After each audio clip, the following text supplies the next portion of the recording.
doing that. If either of our speakers would prefer that we not record this event,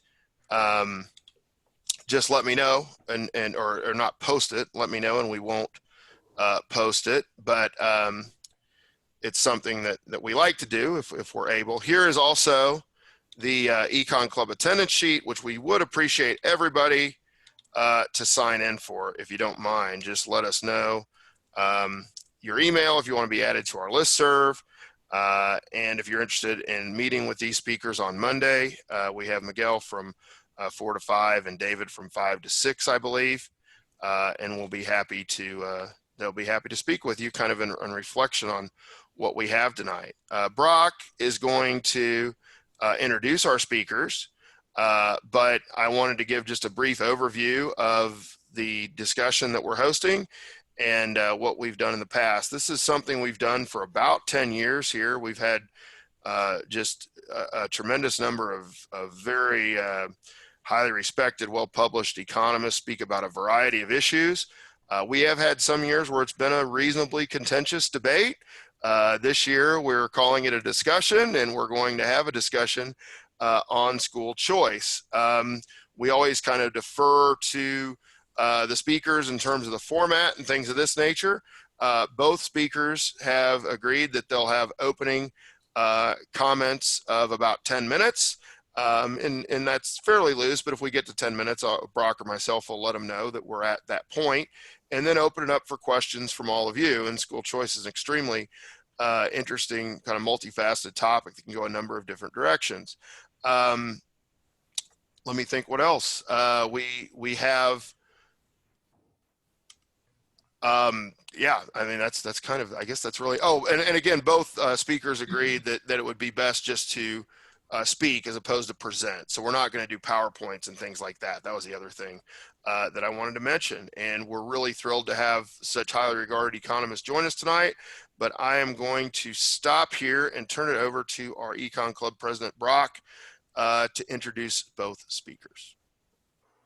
All right. So our first speaker that we have tonight is David Figlio. He is the Dean of the School of Education and Social Policy at Northwestern University, and also the editor-in-chief of the Journal of Human Resources.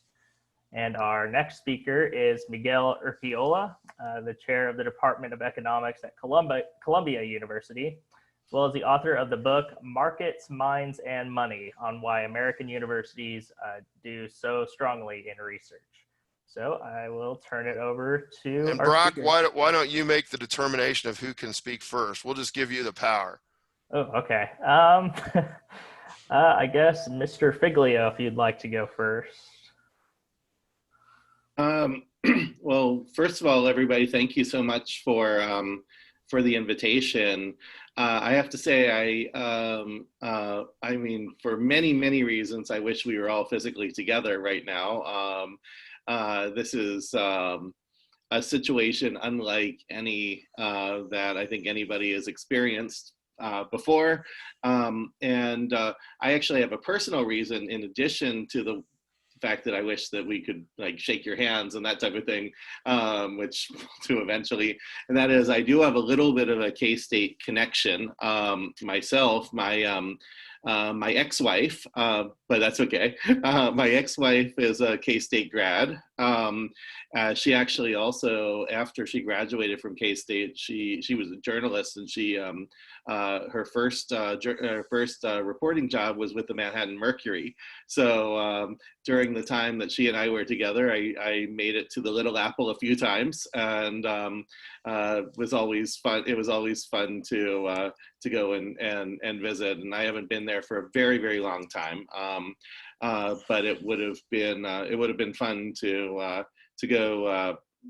Pat around there. I am grateful for those of you who have your cameras on. There's no pressure whatsoever, but as somebody who has taught on Zoom as well, it's fabulous to get a little bit of a sense as to whether or not how people are reacting and that type of thing. So no pressure, but any but anybody who feels comfortable doing that, it would be a delight to see more faces. But again, don't do it if you don't want to.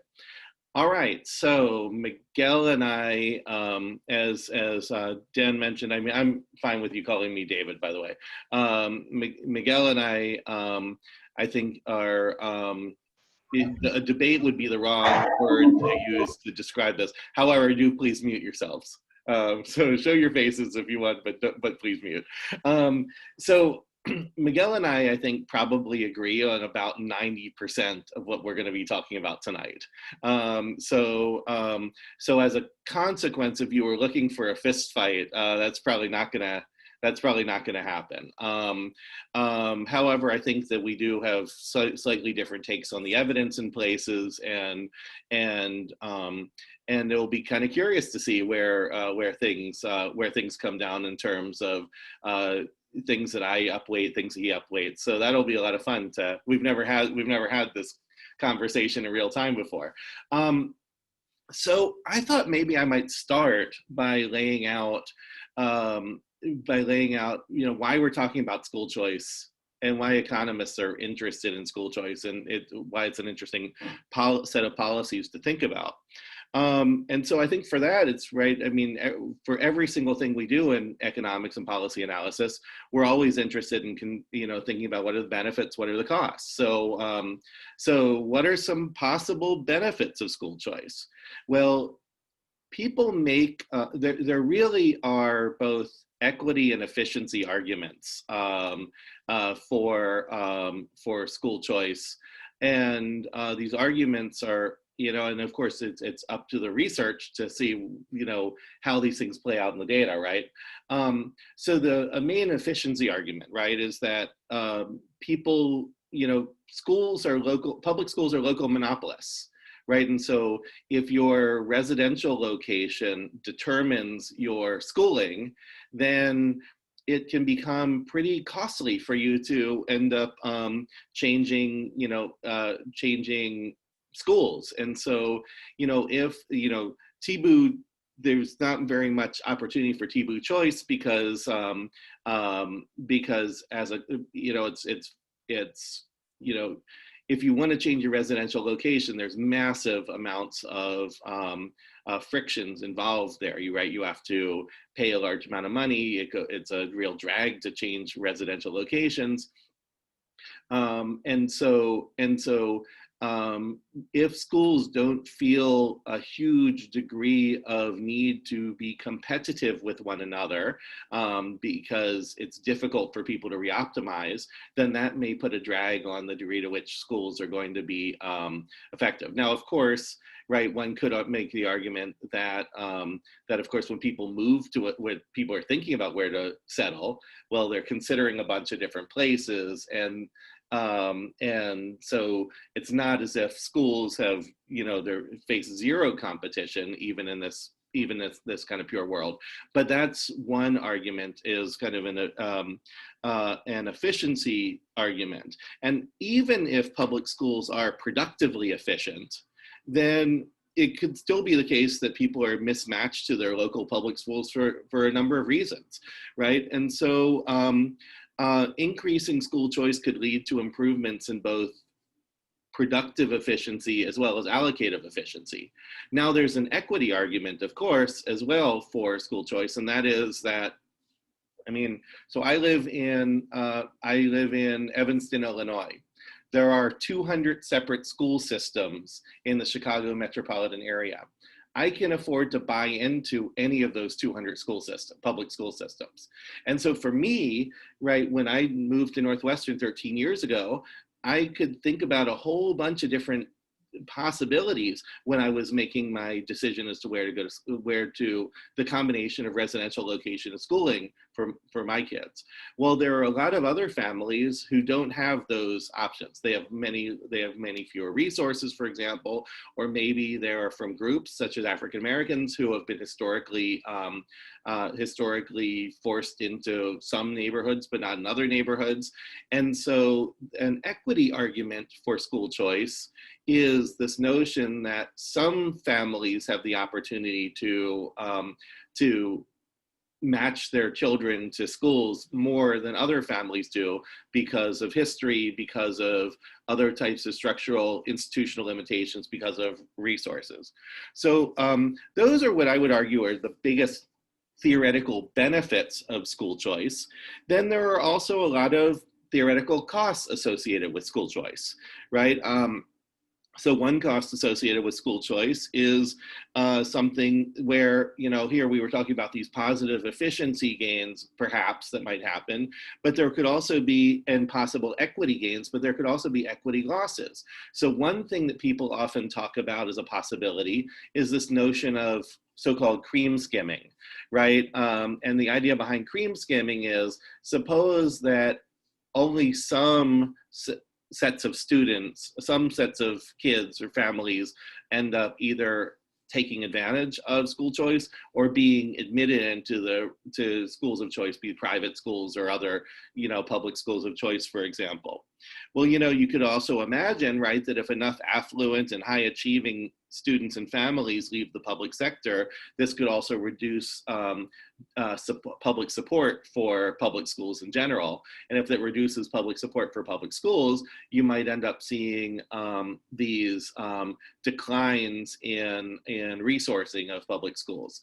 So these could lead to inequities in two different ways. One is if peer effects are a thing.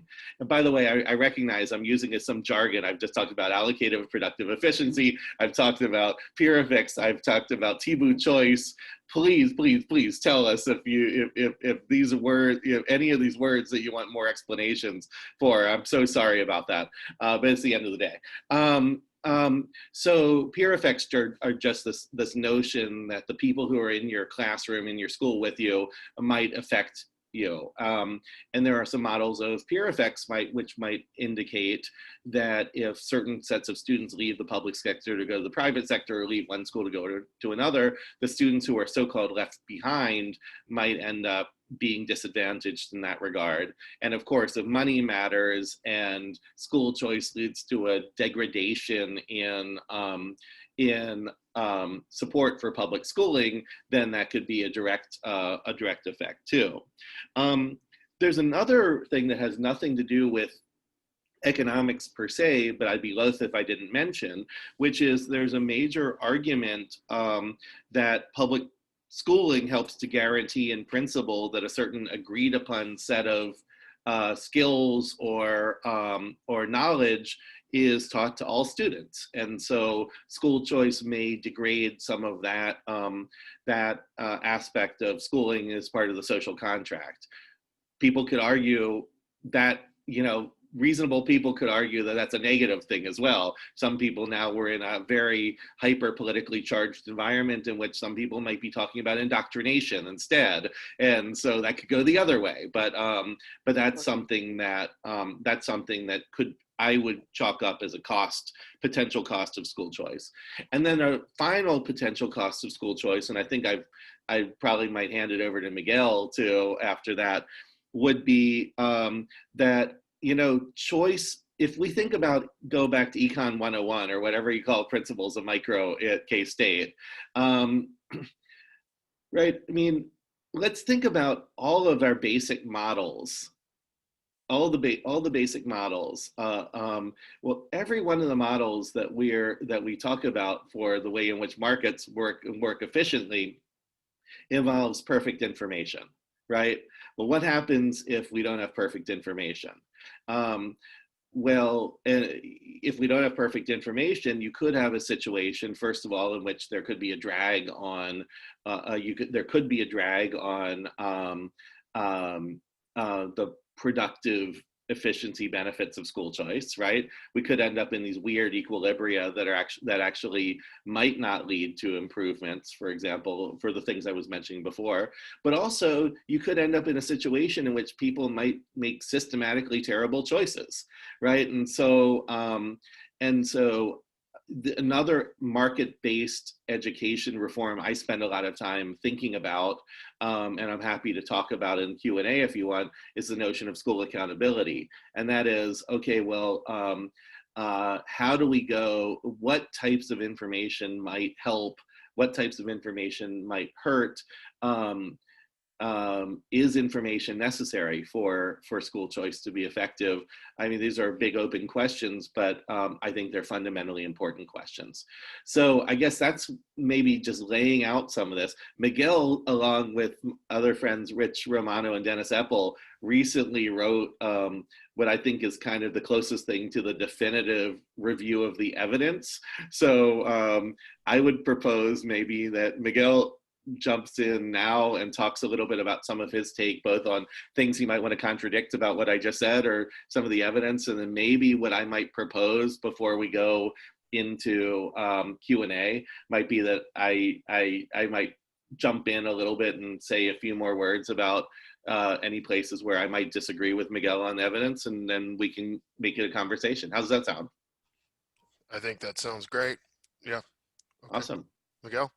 Sounds good. Thank you. It's a real pleasure being here. And as David said, a disappointment not to be physically in Manhattan tonight. I'm in Manhattan myself, so I would have wanted to see the other Manhattan. And it is hopefully in the future. I'm honestly very disappointed. And we tried more than once, as Daniel knows, but such is the virus. Let me, I will do what David said, which is to speak about the evidence and the facts, but let me actually go by speaking about three things. I'll take a slightly different tack than David. I'm going to speak, number one, about a little bit of an expectation I personally have, and one might even call it a bias. Then number two, I'm going to speak about the evidence and the facts. And number three, I'm going to speak about a hypothesis or a theory. So I'm just going to speak about these three things. So let me start about the expectation or the bias. The expectation or the bias is as follows. If you think of an industry or a market, like for example, the industry for cell phones or the industry for bottled water, the market for potatoes, whatever you want. As economists, I think we often have the expectation, the bias, I certainly do, I was raised this way, to think that, if I knew nothing else about this sector, about this industry, the best way of organizing it might be the free market. Like let firms come in and sell cell phones, let firms come in and sell bottled water, there'll be competition, and that's what will work best. This is not to say that this will work perfectly. I think that with the market, we have something similar to what Churchill said about democracy, that it works terribly, but better than anything else. But my personal bias is I believe that usually the free market is the best way to set things up. And we've all taken, as David mentioned, Econ 1 or Econ 100 or Econ 1000. And the message is always that at least in a static sense and subject to certain important assumptions, the market can allocate resources efficiently in a sort of Pareto sense or whatever. This is kind of a static result, but we also know that there are very important dynamic implications. Like we know that the market will reward firms that innovate and will reward productivity growth. And so, once you'll have Nokia and it creates a cell phone and it kind of dominates the market, and we do want Apple to come in and knock Nokia over, and then it has to compete, and there's Samsung. So this dynamic component is very interesting. So this leads us to think that in the area of schools and universities too, perhaps we should have lots of competition. This bias or this expectation was what Milton Friedman at Chicago articulated in the 1950s, and he said maybe, therefore, the best way to allocate things in the school sector or in the university sector, for example, would be the market. So that's the expectation, that's the bias.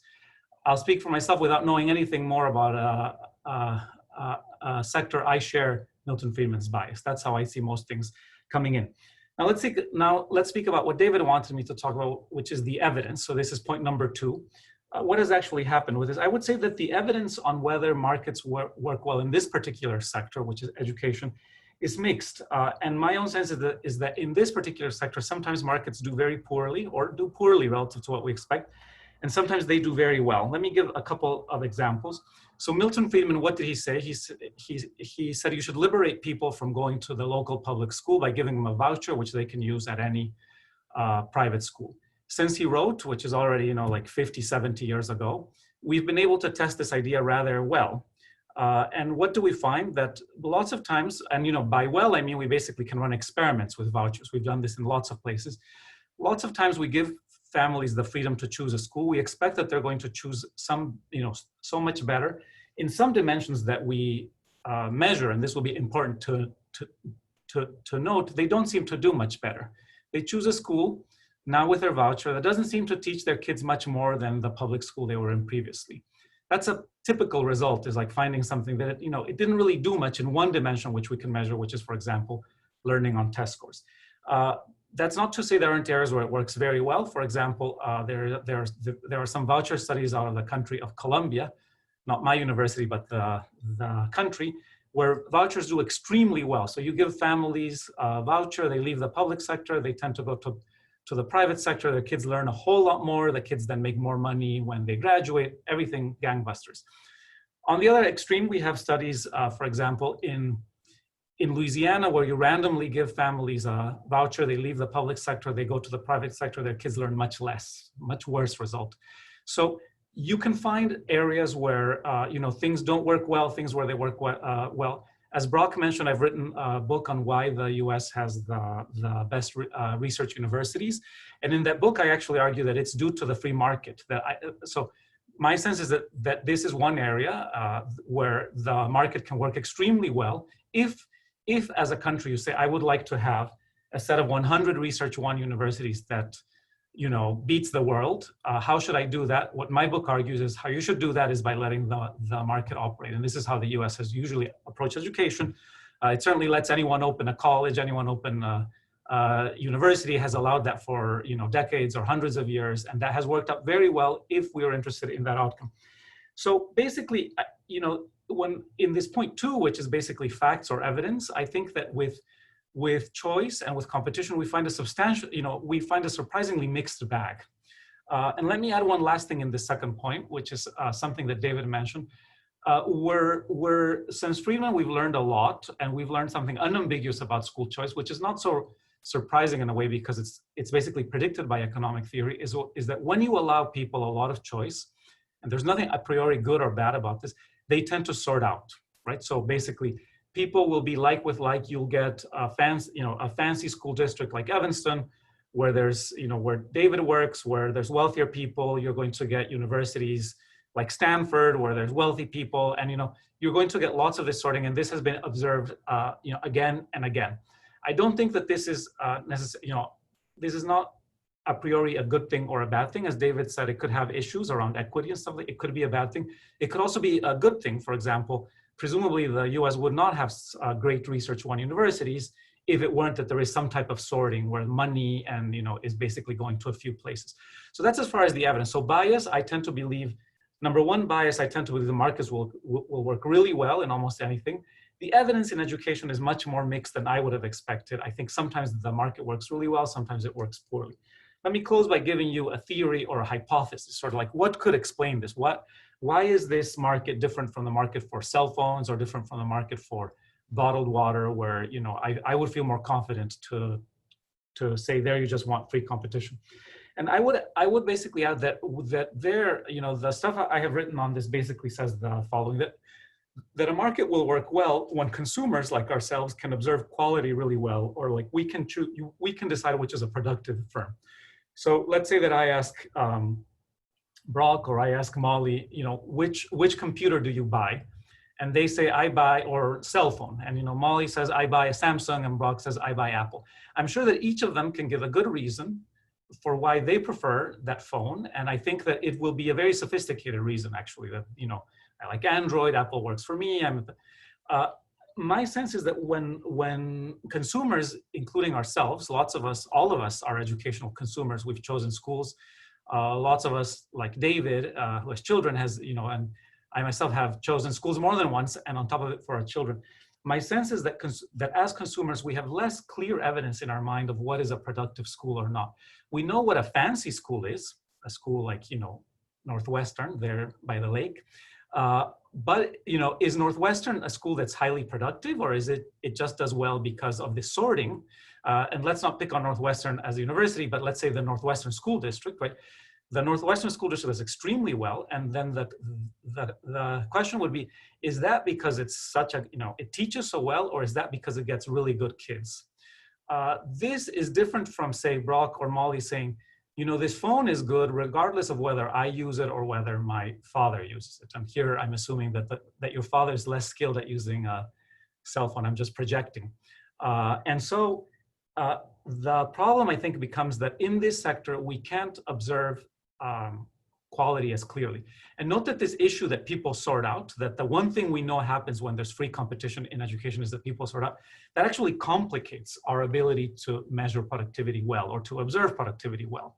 And so that's when we get into problems where we say, well, you know, is Kansas State good because it's attracting good students, or is it because it teaches, you know, people like Daniel teach extremely well? Who knows? And there is where we kind of get into trouble. If we removed that, I think we would be back in a world where I would say, you know, the market will work as gangbusters here. But since that's actually a big feature of this market, that's, I think, why we get into situations where the market in education sometimes works well, sometimes doesn't work so well, even though I would have the expectation, and I would share it with Milton Friedman, that like everywhere else, this should just be where we do our Econ 101 hat and we say, let the market work its magic, and let's forget everything else. So why don't I stop there? I think I've spoken enough, and I'll turn it back to David or to Brock. Super. So right now, I would say that Miguel and I are in a 100% agreement because I agree with every single word he just said. Let me just mention two quick points that I'd like to add in. So Miguel implicitly described two out of what I think are the three most important questions when evaluating whether a school choice program is good or bad. Right. So question one is, what's the effect of the program? What's the effect of a school choice program for people who choose? And so there, Miguel was describing this kind of surprisingly mixed evidence. And in fact, so you know, we can take a look at, you know, he mentioned two kind of extremes, the Colombia case, the Louisiana case, for example. We've had a few other types of these voucher experiments, and then we have some quasi-experimental studies, and really you can see almost the entire gamut of outcomes. I think he hit the nail on the head that, you know, part of this is because of information, right? I mean, you know, how do we know what a good school is? How do we not? I think part of this has to do with who are the schools that are coming in. It turns out, I would like to make the argument, we'll put a pin in, we can talk about this more if you want, that the design of a program might really make a difference. I would argue that there are certain aspects of the Louisiana program that almost made it more likely that crappy schools would be the ones crappy private schools would be the ones to self-select in, because there was a strong incentive for schools that were failing in terms of having lots and lots of empty seats to be the ones to really step into the breach there. Colombia is kind of another very interesting place where every school, public or private, in Colombia is actually, there's a very, very good national agency in Colombia called ICFES is the acronym. And ICFES has, I think, a pretty strong set of both quantitative and qualitative evaluations of schools. And you go to Bogota, you talk to people, and people are obsessed with talking about lots and lots of details about the various schools in Colombia. And so in that regard, there's all, you know, you look at these two extreme cases that he was mentioning, and I can tell some potentially institutional stories for why this is. But notice one thing here, which is it wasn't just the unfettered free market that led to it. The unfettered free market could lead to both a really crappy outcome and actually a really good outcome. But, you know, it's very much in Miguel's theory. You know, I would say a friendly amendment to Miguel's theory is that design matters. So that's one example. By the way, quick aside to that. So I spent about 15 to 20 years ago, I spent a lot of time in Chile, which is a country that Miguel knows well. He studied widely. Chile was the first major country in this hemisphere to have a universal school voucher. That is, every single kid has access to this voucher. And Chile has some very, very interesting sets of outcomes. Miguel has studied this extensively. Well, when I was there not to study the voucher program, but helping them to set up a school accountability system, which ultimately ended up happening.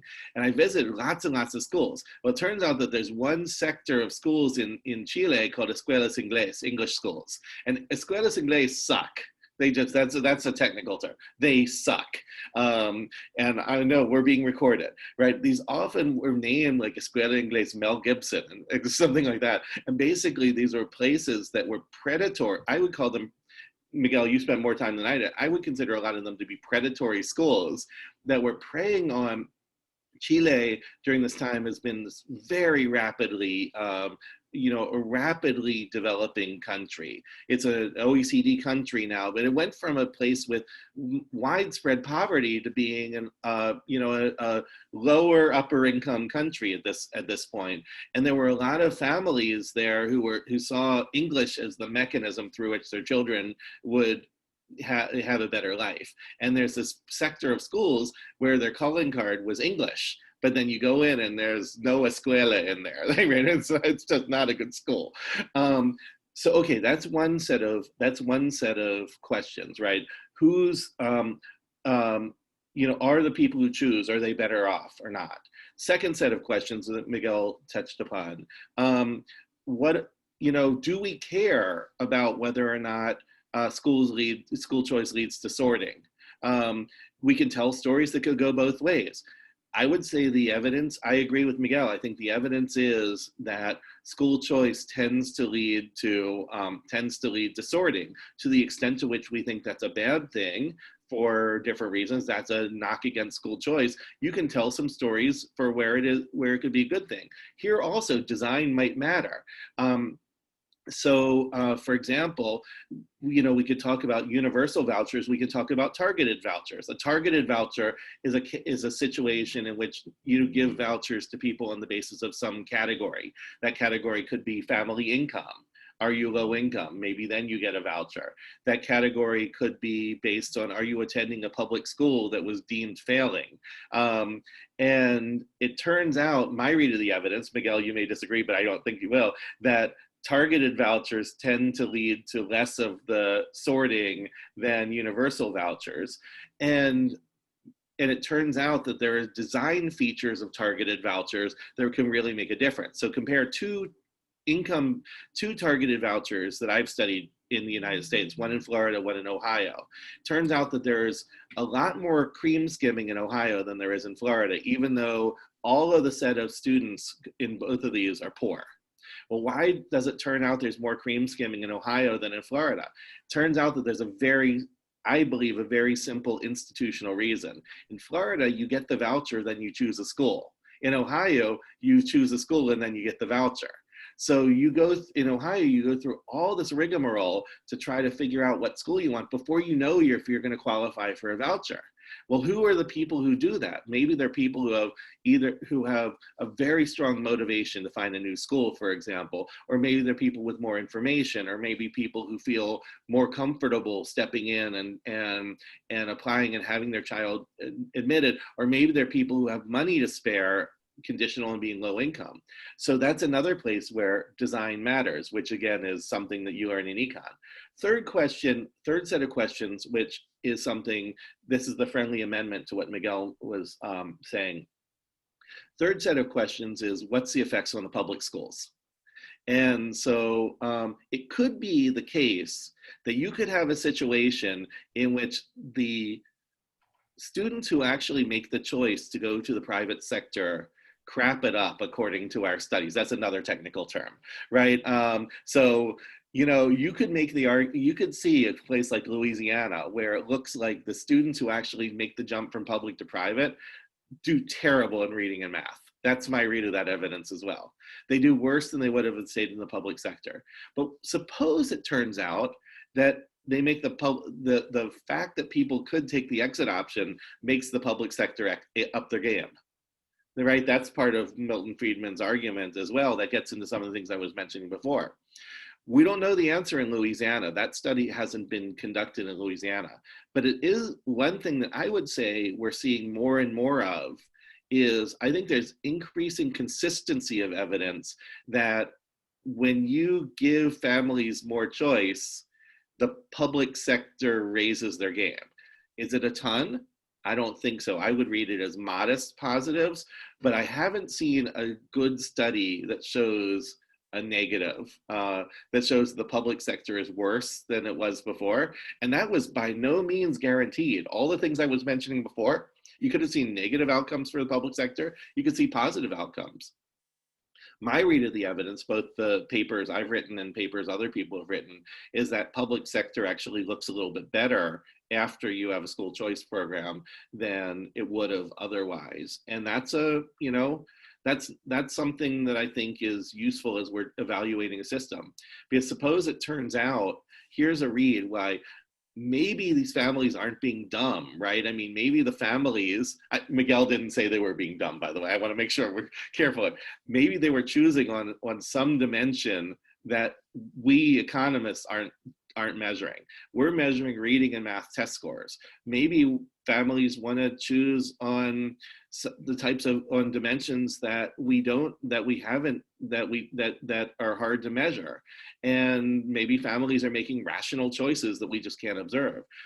It could be the case that the families that are making the choice are actually doing things that are good for their kids. We do know that one thing we observe, every place that we've seen this type of thing studied, is that satisfaction with the choices you've made is off the charts. So people like the schools they chose. Okay, is that ex post rationalization, or do they really like it? I don't know. But the fact is, people seem satisfied with their choices. If these people who have the choice make this choice, they seem satisfied, even if economists don't think their kids are doing well, and it's making the public schools a little bit better, that sounds like a win for choice. So that's kind of where I think this is a great time to, unless Miguel wants to say something else too, I mean, it's a great time for us to jump in and have you guys ask questions. That was useful. Okay. Again, folks, you're welcome to kind of raise your hand in the chat if you have any questions, or you could put a question in there, which I think we can look at Will's question. It's I don't know if you want me to read it or if you all can see that yourself. I'd propose, Dan, that you read it just so Okay. it's being recorded for that. Yes. Oh, that's an excellent point. Thank you. And knowing how we have gotten along, I just kind of assume that we can throw this thing up on YouTube without difficulty. But if there's a problem, let me know. Will has to say, I'm interested in both your stances on Title IX funding, portability for students in primary and secondary education. Many of the arguments against portability is that it would undermine the public school systems. However, we do not limit Pell Grants to only public schools for post-secondary education, and I would hardly call our state universities deficient. So we'll open that up to either of you if you want to address that. Why don't you start, David? Thanks. So there I mean, there's a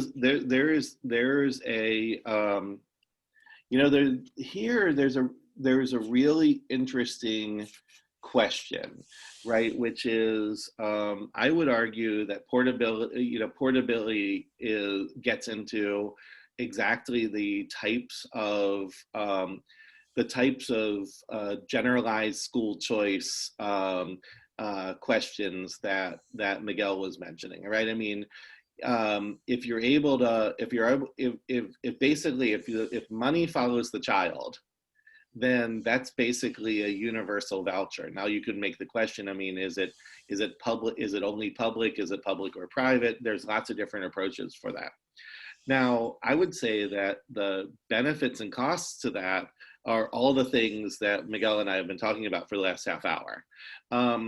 There's another thing, though, which is kind of an interesting wrinkle to this, and that interesting wrinkle is something that people might say is good, could be good, or could be bad. How's that for being wishy-washy? Here's the wrinkle. There's a minimum efficient scale necessary to to have either a college or university or a K-12 school. Now, people are much more willing to travel long distances for higher education in the United States than they are for K-12 education, right? I mean, you don't want to go and send, I mean, think about this, right? I mean, in Kansas, there are a handful of important public options. Of course, people could go to public or private schools in the state of Kansas or in other states, and there are people probably from your high schools who are going all over the country, right? But you're not sending a 7-year-old far afield, right? I mean, people don't do that. So that means that there needs to be a viable local option, and there needs to be a local option that has that is at a minimum efficient scale.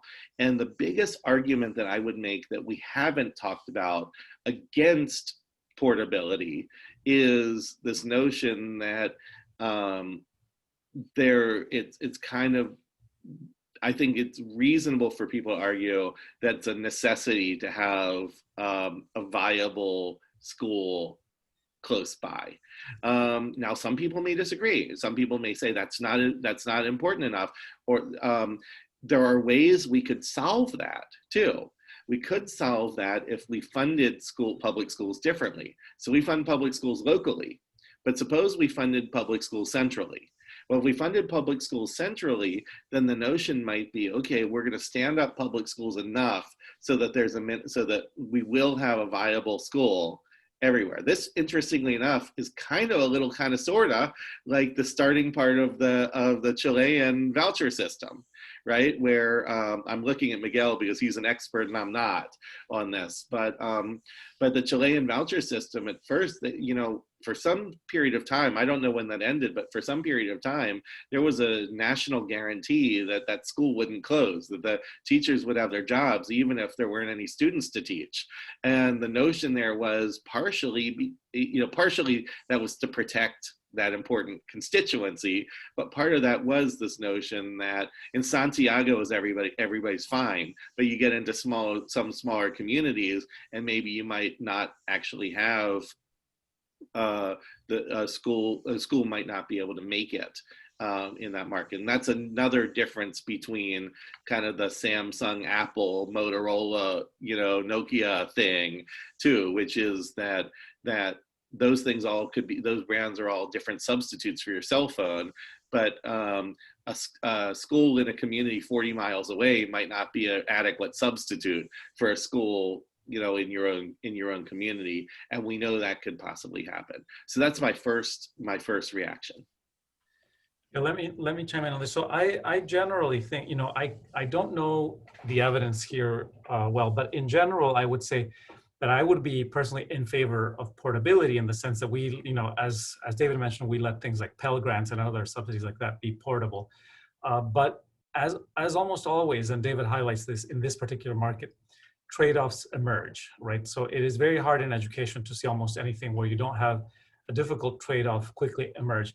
Portability, as David said, will give some people more choice, right? And so then they can, especially in things that are relevant for higher education, will let people move away. And you, on the one hand, you say, maybe this is a good thing. And, people, as David said, by kind of revealed preference, as we say in economics, they're going far away. So it must be that they're getting something out of it. So let them go and they'll be better off. Then you might start worrying a little bit about those quotes left behind. And David raises this issue, for example, if portability means that some schools that are smaller or that are in more rural areas are left empty and ultimately have trouble functioning, then that's kind of created an inequitable outcome. So immediately in education, you will get trade-offs like this. I don't think that these have an easy answer.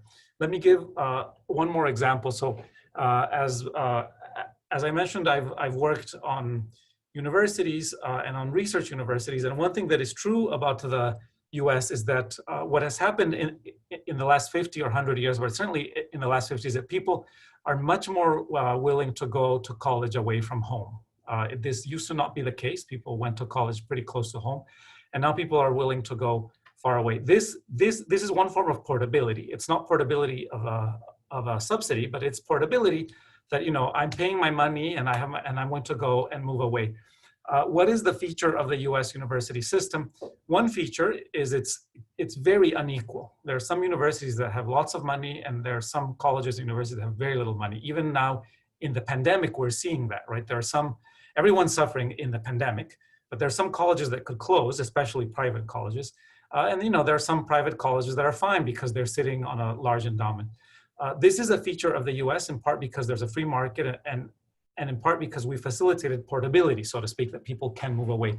I was reading this interesting thing recently about, on Twitter, I saw this, this academic in Spain point out that no Spanish university is in the top 100, I think, of that so-called Shanghai ranking. It's mainly based on research. But he also said, interestingly, no Spanish university is below the 200. They're all kind of like clustered there. So what do you have there? You have a kind of very European outcome, which is the number of schools is carefully controlled. There's a school for every region, kind of. And the schools are equally sourced, right? Everyone gets equal. So you don't get fabulous schools. You also don't get very bad schools. They're all kind of, they're clustered. In the US, we accept things like sorting. We accept things like, you know, extreme versions of portability. We get a very unequal system. And we might say, well, that's a terrible thing. Many people say that's a terrible thing. And, you know, there's lots of things that are terrible about that. I agree. On the other hand, maybe it allows us to have a leading research university sector. And there's lots of good things about that. For example, if, God willing, we soon have a COVID vaccine, which we're all eager for, universities and the research that universities kind of allow to happen will have a big hand in that. We're seeing, you know, Oxford, we're seeing Hopkins participate. And so, you know, it also produces the fact that Hopkins Medical Center has so much money relative to so many other medical centers, sort of university medical centers in the US. Maybe there's something good to that in the sense that we need those places, especially when the rest of the world, there's entire countries that are kind of banking on Oxford or Hopkins being able to come up with a vaccine, plus these companies, Moderna and others that they're working with. So, and you know, all of these companies have people trained at these universities also. So I would say that these issues like the very good question raised in the chat immediately raise these trade-offs, that there's no, you know, anyone who says, well, this is clearly the answer, in my view, usually is, you know, not quite there, because you know, it's very easy in education to see trade-offs right away, or in the economics of education, I should say. Okay. I'll continue to kind of look in the chat to see if we have other questions. If not, I might mention something. I guess maybe I will. If just, again, feel free to raise your hand if you have a question you'd like to ask, or put it out as Will did. I guess I'll ask two questions, although the second one's really short. We take kind of things as they are, and this is a really nuanced subject. But if you could reimagine the labor market for K through 12 education, would you change it substantially, as possibly some of the union power and things like that could be an obstacle to school choice? That would be my first question. And then my second question is, I generally assign the chapter from Free to Choose on education in my seminar class. Obviously it's not very nuanced, but you all are experts. Should I be doing that in terms of a 1 to 10 scale, maybe? I can start if you want to. So let me start with the second question. I will ask a follow-up on the first one. On the second question, I would say absolutely. You know, I think that if you asked people who have read my stuff in education, they would think I'm kind of like an anti-Friedman, because I've usually pointed out things that empirically don't work. But I love the Friedman work. I think that it's the benchmark, it's the idea, and so then, you know, when we find that, you know, what Friedman said doesn't quite work, that's what I claim, as we expected, then the question becomes, well, why doesn't it work? And that's a very interesting question. And then we come up with things like David said, well, maybe the design. When I first started working on Chile, I wrote one paper around the, you know, in the 1990s, late 90s, and my co-author and I sent it to Milton Friedman, thinking, let's see what he says. He was, you know, he was already of advanced age, and he wrote back in a letter which we still have. And he said, you didn't, it wasn't I didn't understand exactly what he meant, but he basically said that he had mentioned to the Chilean designer, something like David said, that they were not going in with the right design. Interestingly, I would have disagreed. He claimed that the things that I think happened badly in Chile, he actually, in his design, which he proposed in this letter, he would have actually aggravated. but he was thinking in the design, and so we sent it to him because we were interested in this. And so I absolutely think that I would endorse passing that out. I like reading that, and I come from time to time to read it again every few years. I think I remember and know everything. And someone like that also, often you'll find that they're ahead of everything, right? So you read it again and you have a different appreciation after 5 years of what the first question, Daniel, was on teachers unions, or? Generally, yes. Yeah. I just kind of, is that an obstacle to progress? Right. Yeah. Right. So this is being recorded. I should be careful here. I think that in many countries, let me be a little bit, let me hedge by saying that in many countries, teachers unions present issues to innovation in education, in the sense that you want things to be, it's normal for there to be some turnover. It's normal for things to be tested for and I think that teachers unions do get in the way sometimes. And I've seen countries where, frankly, teachers unions are kind of some leadership of teachers union can be destructive, essentially, and they're not necessarily trying to. That said, we also have to ask, why do they exist and why are they so widespread? And in this, I think they also serve good purposes. For example, one issue that I think it's easy for people to worry about is if you've ever worked with a boss, right, with a principal who can say, like, you're good and you're bad and now you do this and now you're fired. It's easy to see situations where there could be kind of abuse, and I think that historically there have been lots of situations where there has been abuse of that type. And so I think that teachers unions in that way serve a role. So I think that once again, this is an issue. Maybe David will have more to say on this of design, but also I think sometimes it's an issue of leadership. You can get situations and jurisdictions, countries even, where you get a teachers union that's good, that's well led, that works, in harmony with parents and with the government. I mean, never total harmony, but where there's kind of like the shared purpose and things are going in the same direction, and everyone's trying to make schools better. And you get into situations and jurisdictions where the school, where the teachers union is not necessarily helping, I think. And David can respond, and then I'll read Ben's question. Sure, I'll jump in with a couple of additional things. First, with regard to your second question about free to choose, I agree with what Miguel was saying. I think it's one thing that a lot of us are guilty of is assigning only very current readings. And now the thing is, the way science works, right, is that all the best research papers are typically on small bites of a bigger question. And so I think it's it's actually to our detriment it's to our detriment if we don't have students reading source materials, even if it's broad, even if it's untested, even if it's more philosophical, for example.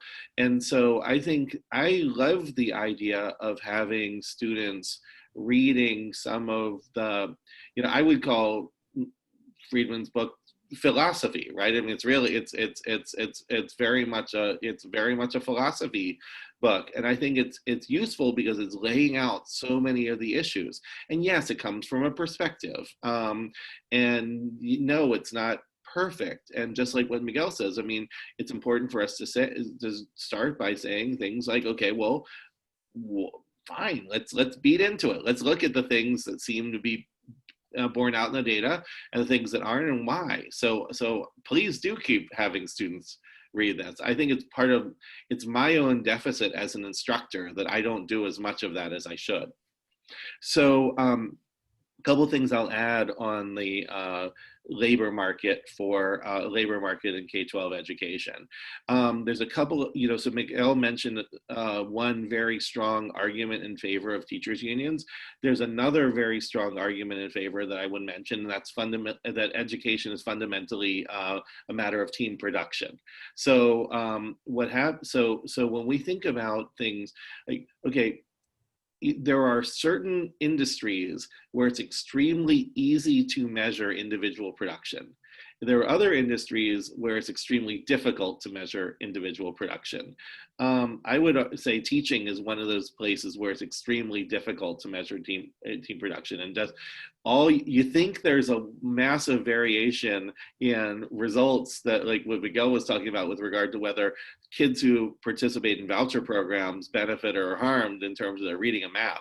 You ain't see nothing until you see the variation in how much rank orderings of teacher value added could change depending on fundamental underlying assumptions of the model for teacher value added. So, and part of that is because of measurement, and part of that is because it's hard to know. I mean, I can tell you the most consequential teacher in any of my 3 children's lives, and they're all college graduates at this point, was my oldest daughter's 4th grade teacher. And she didn't look great on value added. But the thing is, what I could do is I could see her finger. I looked through all the data from Alachua County Public Schools, and I could see her fingerprints, and that having her, Valerie Lee, in 4th grade meant that I'm happy this is being recorded. I hope she's still alive. She's a magnificent teacher. Valerie Lee in 4th grade meant you did better in 5th, 6th, 7th, 8th, 9th, 10th, 11th, 12th grade. And she didn't look good on value added, but what she did was set the stage so the kids would do really, really extremely well later on. And that's just one anecdotal example, but it's an anecdote based on some evidence that I had strong access to. I just violated FERPA, so I may go to jail. You are yeah. off to a corner. Yeah, that's right. We'll see. Anyway, there's another thing I'll mention there is something though that I'll mention which is very controversial, and it's related. I think in some regards we have to be thinking about these types of things. Right, we're in a current moment in American history in which people are talking about things like the notion of qualified immunity for police officers, for example. Under what circumstances does it make sense to kind of fire or fine or otherwise punish police officers who engage in misbehavior? And one of the things we observe right now is this notion that police unions tend to protect kind of bad cops in some regard, or cops who engage in bad behavior. And teachers unions often tend to protect bad teachers in similar types of ways. And so I think it's useful for people to think about, okay, well, there are these benefits of teachers unions, there are these costs of teachers unions. It's not necessarily the case that teachers unions would be antithetical to performance incentive schemes. Scheme sounds like a negative word. I don't mean it that way. I mean performance incentive plans. And so, one could imagine, in general, teachers unions have been opposed to that. But when you talk to certain types of leaders of teachers unions, they say we wouldn't be opposed to that if we didn't think that there was some ulterior motive where you're going to be going and trying to pit teacher against teacher. There are some approaches that may be a sweet spot. There are a couple of really good economists, Mike Lovenheim and Scott Immerman, for example, who've done some very good work on team production, team incentives, group incentives for teachers. So a lot of teachers unions argue that group incentives would be fine. They're opposed to individual incentives. If we can go and support group incentives, maybe that might be a mechanism as well. So I think, you're never going to get me to say teachers union's great, teachers union's bad, because I can see these strengths and weaknesses to them. And often what happens, right, and this is true for almost every policy, and this is true for almost every institution, that things you do, you know, policy design and institutional design is really tough. And so what happens, right, is we do something because we're trying to solve some problem, but human beings are slippery. And I don't mean that in a negative way. It's just like, we're really good at trying to figure out ways around stuff. And so when we design a policy or design an institution that is intended to help to solve X, it may create new problem Y, which is great because it means that we economists are always going to have jobs. There's plenty to study. That's certainly true. Well, and I'm pleased to hear the comments on free to choose. As Miguel mentioned, I find the insightfulness, 45 years later, to be remarkable, and the students seem to enjoy it. Ben has kind of a clarifying question, I think. He asks, when you use the term sorting, does that sorting occur in relation to economic, socioeconomic class status of students, or sorting in relation to race, ethnicity of students, or is it a combination of both? Can I take Ben's question, which I really like? So the answer to that question is basically the sorting that schools provide is, I would say, a little bit setting and time specific. So let's take the case of the US and of colleges.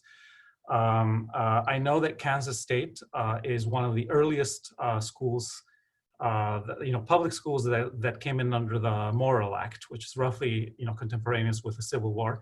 But I wanted to check this, and I just checked online while we're here. The school that was used to kind of create it, on top of it, was a Methodist school. I forget the name of the school. And the sorting that there existed in the US prior to the Civil War, certainly in the early 1800s, I would say, Ben, was sorting along denominational lines. So if you were a Methodist, you kind of wanted to go to school with Methodists. If you were a Presbyterian, if you were, an Episcopalian, a Baptist, and so on and so forth. And that sorting, I have argued it in the book I wrote, was not a particularly great type of sorting if what you wanted to create was strong colleges and strong schools.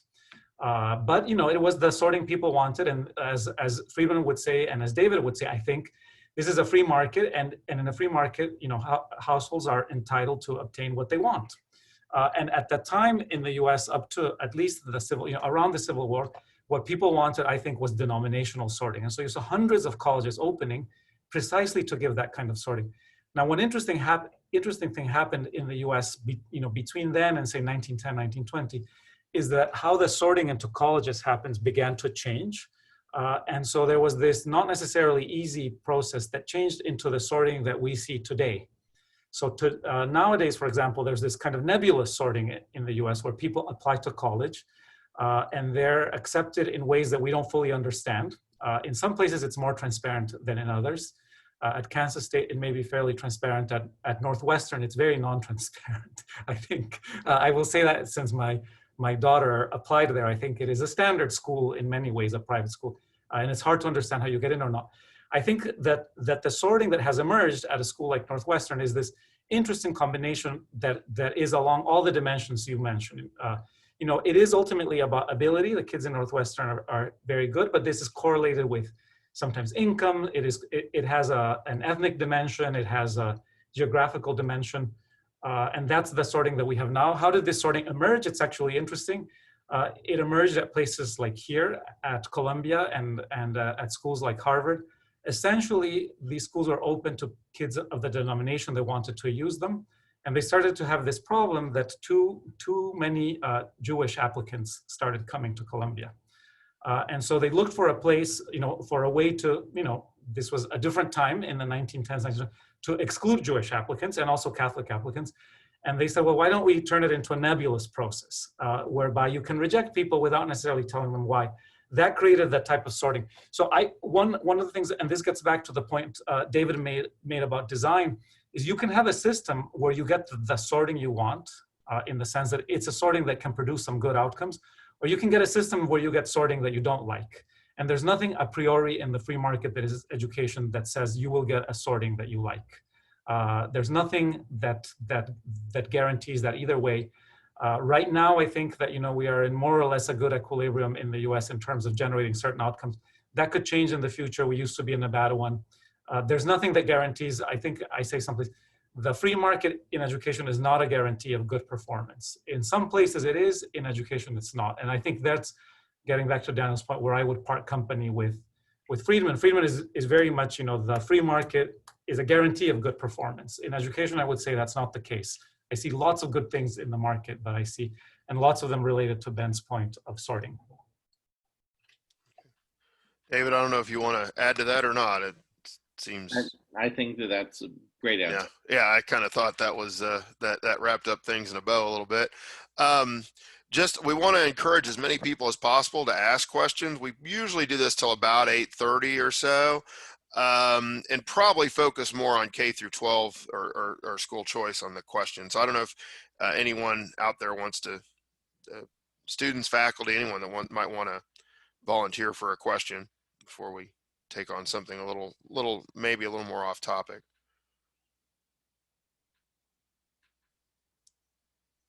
Controversial questions. Yes. I'll ask a question. Is that all right, Dan? Go for it. All right. Well, thanks you guys for coming, by the way. I appreciate it. So my question first, a comment and a question. My comment for both of you is I have a bunch of young kids, so obviously school choice and it's something that we've thought about, my wife and I have thought about, continue to think about. And economists, of course, test the things that can measure test scores and earnings or whatever the case may be. That's just the nature of it. But a lot of things matter. I mean, you might buy a phone because the color is nice, or as a kind of seemingly trivial example, but not, I don't think one that is trivial for us. There's only one private option here in town. It's for elementary school. It's a Catholic school. Something we've thought about sending our kids to, but it starts at 7:30 in the morning. It's like, well, it doesn't sound like a big deal, but it is a big deal, and that's really annoying. So like, there's all sorts of things that matter that are just really hard to see. Like what time of day do they start? Is it arts focused? Is it science focused? Is it in whatever? Like, and so it's nice to have that acknowledged, because it's something. I mean, you just throw your hands up and say, well, if parents are doing it, then presumably they think at least that they're better off, and their self-assessments are, as I think Miguel said, or maybe David said, whatever. You would both probably agree that their self-assessment is, we really like this choice. Now, maybe they're deluding themselves, maybe whatever, but it seems to be good evidence that these things matter. So that's just one thing I think is maybe not lacking in the literature, but is just has to be acknowledged, and just you say, well, we got to move on, I guess, and measure what we can. My question, though, relates to something you both, I believe, mentioned, which is information. One issue with school choice is, how could they make bad decisions? Well, they just don't know. And the nature of most of this literature is, you have a program, let's say in Louisiana or Boston or whatever, and they run these schools for like 5 years, and you gather some data, and then you see how they did. If information's an issue, do you not believe, or to what extent do you think that would be resolved by just by the market and by time? As families learn about the good schools and the bad schools get weeded out, the predatory ones, if you want to call them that, get weeded out. If information's a big issue, would that not get largely alleviated over time? Would you like to start, David? I can go if you want. I'm happy to start on this. So information. There's some pretty substantial. There's some pretty substantial structural drags on information happening and schools getting weeded out. So suppose for a moment that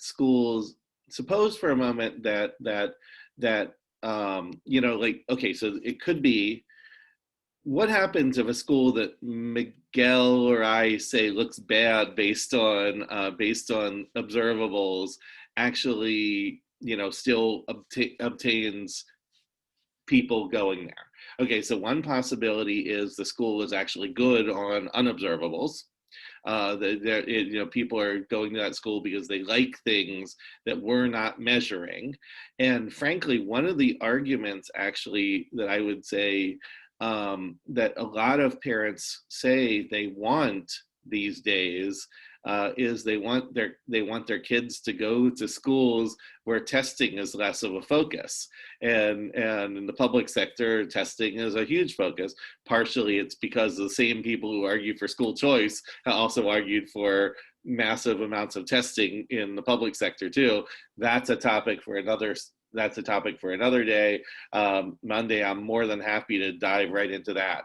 So here's a case where maybe what happens is a school looks bad on these measures for exactly the thing, because of exactly the reason that that some parents choose it, because they don't want their kids engaged in test prep all the time. And so it could, that's one very simple argument. But so one possibility is these schools could be much better than they look to the analyst. But suppose the school is actually really crappy. There's a couple of drags that might keep that crappy school in business a lot longer. For one thing, as you mentioned, people can engage in self-delusion was your word. I could use another term could be ex post rationalization. Every one of us, or many of us, have been in relationships that maybe we should have gotten out of a lot faster than we did. Okay, why do you end up sticking in? Perhaps we could talk about the relationship I mentioned at the beginning of this conversation if we want to get there, for instance, right? I mean, I was in the relationship probably for 3 or 4 years longer than I probably should have. Okay, well, it's human nature, right? You're in some situation, you made a choice based on limited information, you gain more information, and you're constantly thinking. My colleague Dale Mortensen, may his memory be a blessing, won the Nobel Prize for exactly this type of argument. Why do people end up making sticking with what looks like bad choices? Was one of the things Dale did a lot of theory work on. So it could very well be the case that you made a choice and you're maybe dissatisfied with that choice, but not sufficiently dissatisfied to move again. There could be lots of reasons behind that. One reason behind that could be because we do know there's ample evidence that school changes at untraditional times are catastrophic for kids. So you don't want to be constantly shuffling your kid from school to school to school. So that's why maybe I stayed with my ex-wife for a little bit longer, because I'm not going to keep going there. But anyway, you can connect the dots. So that could be an argument for why then these schools could stay in business even if they turn out not to be good. And then there's the mechanism. How does word get out? Does word get out? There's not really a lot of information about the frequency with which people leave, what's the nature of the churn, and that type of thing. And so that's yet another reason why schools that aren't good can end up staying in business for a long time. So I am extraordinarily pessimistic about whether the free market mechanisms would weed out crummy schools. If for all of those different reasons. One is maybe they're not as crummy as they look. Second of all, even if they're crummy, we can see some of those types of things. So that's a really great question. By the way, no school should open at 7:30. One of my former PhD students, Jenny Heisel, who's at Naval Postgraduate School right now, published a paper a couple years ago in the Journal of Human Resources, which I edit, but I didn't edit her paper, FYI, which takes a look and shows that an extra hour, especially when kids are in early puberty and later, starting school an extra hour later dramatically enhances the kids' performance. Nobody should be going to school at 7:30. Why, the reason we have schools starting at that hour is not mysterious, but it's stupid policy. If I can say something brief on Hugh's question, which is very good, I'll speak 1 minute, Hugh, about some study that I'm wrapping up. So we went with some co-authors and we got good data for the country of Romania. And the reason that we do this is because we can go to every, these are high schools. They're basically 8th graders are getting ready to apply to high school. And we can calculate value added in a way that I'm just going to assert is very good for every high school. So we kind of know how productive every high school is. We see some towns where the most productive high schools by our measure are the most popular. So those towns, I would say, you know, that's kind of what Friedman would predict maybe. And then we see other towns where it's the opposite, where, as David said, the crappiest school by our measure is the most coveted. How could that happen? My guess is it's a little bit like David is saying. Say that the school that has bad value added, where the teachers are all bad, just seeing someone mentioning tenure there in the chat. Say there's a school that's really crappy, but the teachers are tenured. And it also happens to be the school where the fanciest kids in town are going. That's going to be a desirable school for many parents because it's where the fancy kids are, right? And the smart parents are going to want their kids to go there. As David would say, it's easy to see how you could get stuck in a configuration there where the crappiest school, in fact, is getting the strongest demand. What we did on top of it in these Romanian markets is we ran an experiment where we gave parents information randomly treated, right? And we said, okay, here is a list of the most productive schools in your town. We found that this information did lead many parents to change their choices. Not that many, but it did lead some parents. But that even if we, you know, then we estimate preference and we say, even if you corrected all parents' misperceptions of productivity, you would still get these misaligned towns. So I think it's just a market that's hard to shake up. I always like to tell my students in my undergrad class this example. If you lived in Manhattan here in New York, which is a hyper-competitive restaurant market, but this I think is true in almost any place in the world, and you have a restaurant that's fine, and all of a sudden you start cooking very badly, right? You like change chef or you just start messing up the food.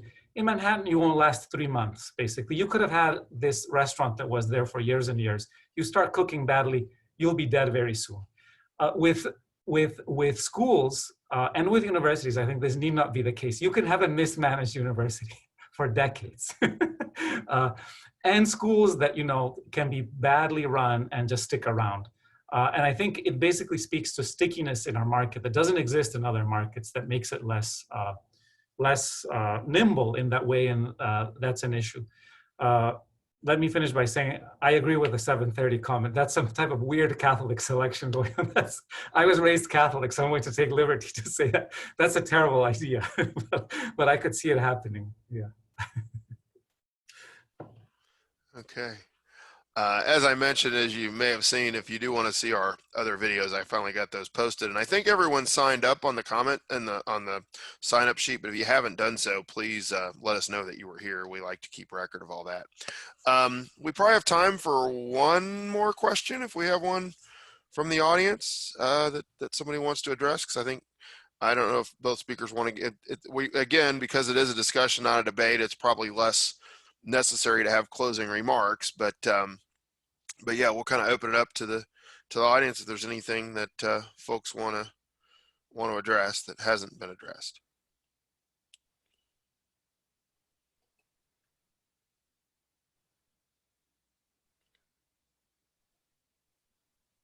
I would say, I mean, I think Will's question, I don't know if you guys want to go into that, but I think Will's question in the chat about tenure seems like it could be an interesting discussion. So I actually have a more relevant question if I could ask that one. I think that's more on topic. Okay. So far it seems like you've been talking about evaluating outcomes through test scores, but what's the case for evaluating which schools and school choice offers other goods like like social networks and the ability to accumulate social capital and how advancement works with that, would it perhaps be more advantageous to go, like, is there a case for school choice because of that opposed to test and outcomes? If I could say something quickly on that, I think that definitely there is a case for that. I think that one of the things that is difficult is that, one thing we can measure are effects on test scores, right? Assume that test scores, because this is debatable, assume that test scores are a good measure, meaning that they're measuring some real learning. One thing that one observes that I just mentioned in the case of Romania, but we could think of lots of markets where this is true, is that I could go to a parent, say, I often use this example with my students too. Say that I go to, I'll go back to university market with, apologies, Daniel. I go to a university market called like New Jersey, and I say there are two schools. There's Princeton and there's Rutgers. And Princeton is full of peers who will have a lot of social capital, that you say, who have very connected families and parents, and Rutgers is not. Now, assume that I could show you that Rutgers has higher value added in skills, meaning like you learn more economics at Rutgers than you will at Princeton. Assume that's true, right? If I told a student who's getting ready to go to college or a family that that's true, they might look at me and say, that's interesting, but I'm going to go to Princeton anyway if I have the chance, because I'm going to get all the social capital. Even if I learned less economics. Thanks for telling me that Rutgers would teach me more economics, but I'm interested in, and I would say, getting back to stuff that Hugh mentioned, that's a totally rational thing to say, right? The family's being rational. They say, I want some type of outcome, and thanks very much for telling me something about skill. So I would say that is an art, that's fine. No, there's nothing a priori wrong with what has gone on there. The family has optimized. It does illustrate why but what it does illustrate, getting back to things we've mentioned, is suppose that Princeton is not teaching econ well because the teachers there are lazy, or because they're tenured, or as you mentioned in the chat, they're all focused on research. They're just, but you see, what I've just told you, this story is a story where that's an equilibrium, right? Where Princeton might survive and exist for a long time, despite not necessarily, not giving the best teaching. So this multidimensionality that people really care about, I think, is one of the challenges in education. And of course, as academics and as researchers, we tend to measure one dimension better at any given time, and we focus on that. But people are not dumb, and they're looking at many outcomes. So I think that what you cite, Will, is a very relevant consideration. I think that most parents and most students, when they're applying to a school or to college, think of things like that, or think of things like David said. This school may not be, this middle school may not be the one where the math teaching will be the best, but it will be one where my kid meets teachers who are very inspiring. And that's fine. There's nothing wrong with that, basically. Yeah, I'll just jump in and say I totally agree with what Miguel's saying, and your question has extraordinary merit, Will, right? The fact is, why is it that researchers tend to focus on test scores for the outcomes? Is because the test scores are available as outcomes. I actually consider the question of whether or not school choice improves the outcomes of the students who choose to be a less, the most boring of the three sets of questions that I was describing, in part because in some regards it implies a bit of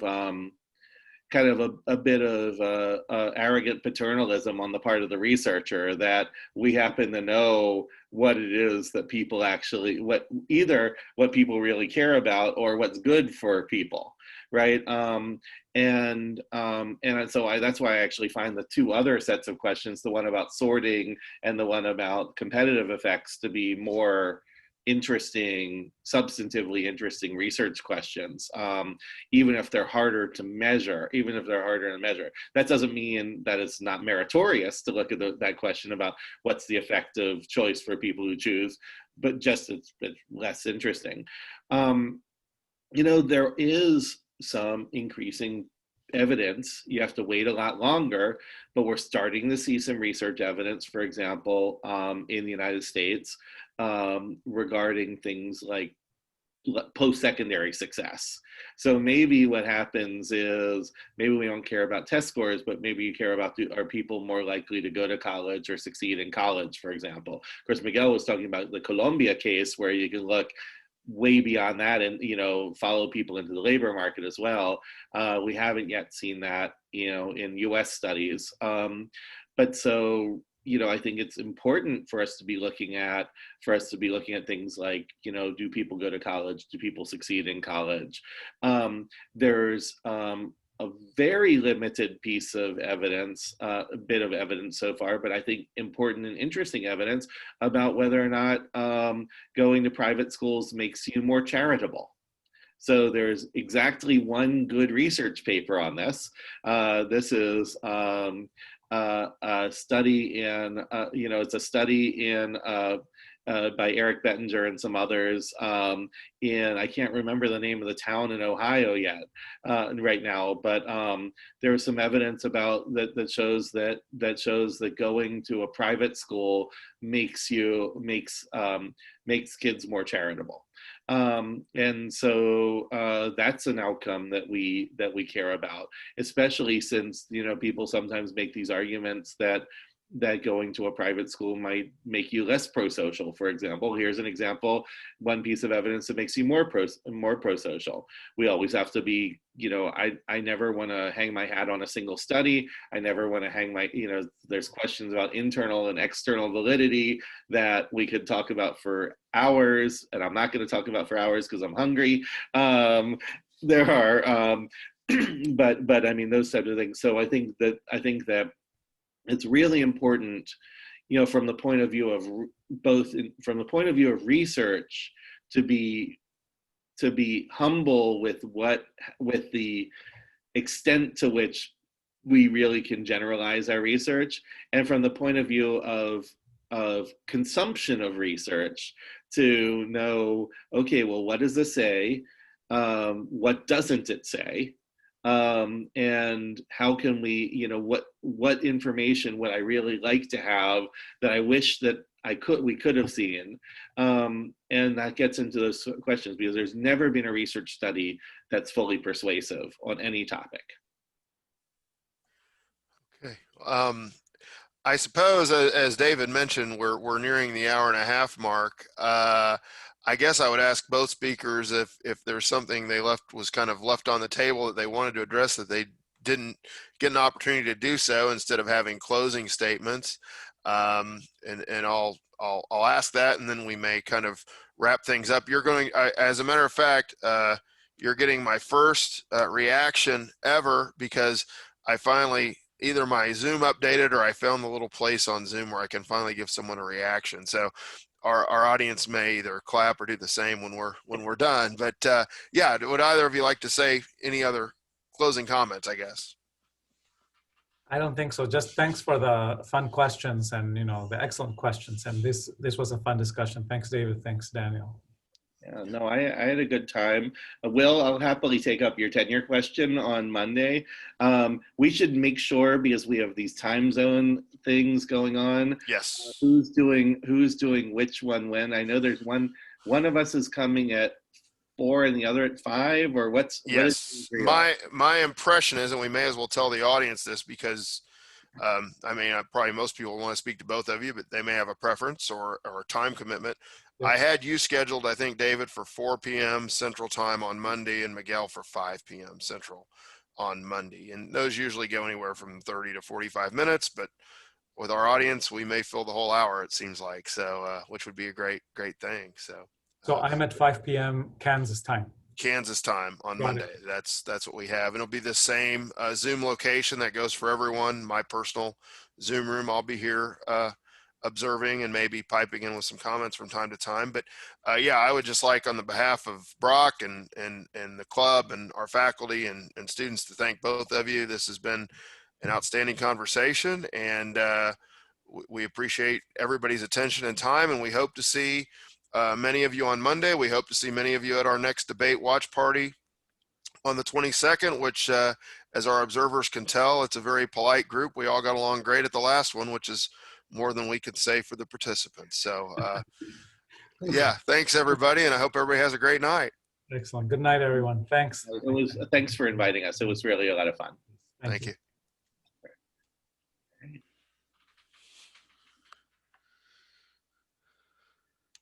Okay. And I will see, yeah, I will see, you guys on Monday. Great. Yeah, I'll send you a reminder and the link again just to be sure. Thanks, David. Appreciate it. Thanks. Have a Okay. good- All right. Thank you. All righty. Good night, everybody.